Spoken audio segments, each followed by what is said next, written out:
y est pour grand-chose. Alors effectivement, comment vous, la petite frappe à l'adolescence difficile, vous êtes-vous senti les ailes poussées pour tutoyer le ciel? Comment vous, le loup de banlieue, êtes-vous devenu l'agneau dans les Pyrénées? Un parcours étonnant dont Dieu n'est pas absent. Un portrait signé Marie-Christine Gandard.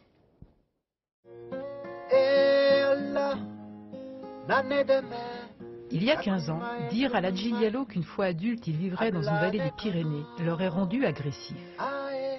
À l'époque, il vit avec sa famille d'origine malienne dans une banlieue de Seine-et-Marne. Et Ladji est un adolescent difficile. J'avais une haine que je déversais gratuitement sur les autres. Je me bagarrais beaucoup, je frappais les gens gratuitement.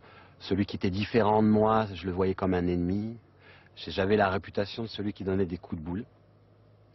Je commençais toujours comme ça, en me battant. Et souvent, j'avais une violence incontrôlable que je déversais sur l'autre. Sa vie bascule un été alors que ses parents l'envoient en vacances avec ses 6 frères et sœurs en camp dans la région de Lourdes. C'est le premier contact de Ladji avec de jeunes chrétiens.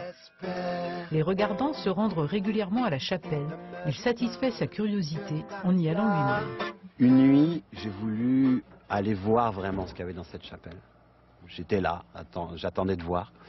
Et puis j'ai fait en fait simplement une expérience d'apaisement profond.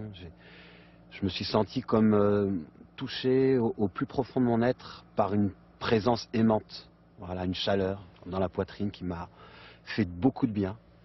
Mon esprit s'est ouvert. J'ai commencé à regarder l'autre différemment, à me regarder moi-même d'une façon différente et à essayer de cheminer vers ce nouveau chemin qui s'ouvrait à moi. Ladji a alors 16 ans et la ferme volonté de se convertir à la foi catholique et de demander le baptême.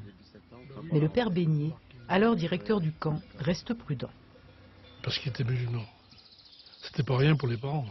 Alors on attendait un peu. Et puis on a sauté le pas. Ce qui m'a frappé beaucoup, c'est l'admiration de ses frères et de ses sœurs au moment de son baptême. On a senti une famille qui était là. Saisis la vague qui part, saisis la vague d'espoir, saisis ton nouveau départ. Le baptême, Ladji le reçoit 2 ans plus tard à Lourdes. Aujourd'hui, l'ancien caïd qui vit dans les environs de la cité Marianne se sent pleinement partie prenante de cette église qu'il a réconciliée avec lui-même. Ça me fait toujours bizarre quand je suis dans un lieu comme ça, parce que j'aurais jamais imaginé, je me serais jamais projeté vivre dans un lieu comme ça, être dans un lieu comme ça. Et pourtant, je me sens bien. Du coup, j'apprends, je me laisse faire par cette ambiance-là de foi, de ferveur. Et j'essaye de me laisser toucher au cœur, voilà, à travers les autres, mais à travers voilà, ce que le bon Dieu veut me raconter à l'intérieur de mon cœur. Dunounia, Dunounia, ah, Dunounia. Poète amoureux de la langue française et du bambara, dialecte du Mali, Ladji s'investit fortement dans ses textes nourris de sa double culture et de ses lectures spirituelles. L'homme a trouvé sa vocation, partager en musique la richesse de sa foi. Les hommes, mes frères. Pour moi, c'est un être authentique. C'est vraiment, il vient de l'histoire. Il n'est pas marqué dans le temps. Il n'est pas à la mode. Il n'est pas, il frime pas.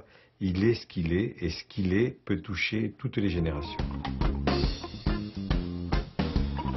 La petite perle qui était Ladji, même si elle s'est égarée dans les caniveaux des rigoles de la banlieue, cette force que l'on voit aujourd'hui, il l'avait, je pense.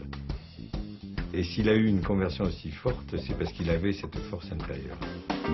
Planté au cœur de la terre, je bois dans le calice immortel. Les messages qui parlent le plus, ce sont des messages qui ont été vécus et qui ne sont pas des idées plaquées. Et en général, quand on fait des grandes découvertes comme ça, c'est comme un trésor qu'on découvre. Et en général, un trésor, on ne veut pas le garder pour soi, on veut le montrer aux autres, le partager aux autres. J'ai la chance, le don de pouvoir être un artiste, m'exprimer par l'art. Alors j'essaye de le faire par ce biais-là.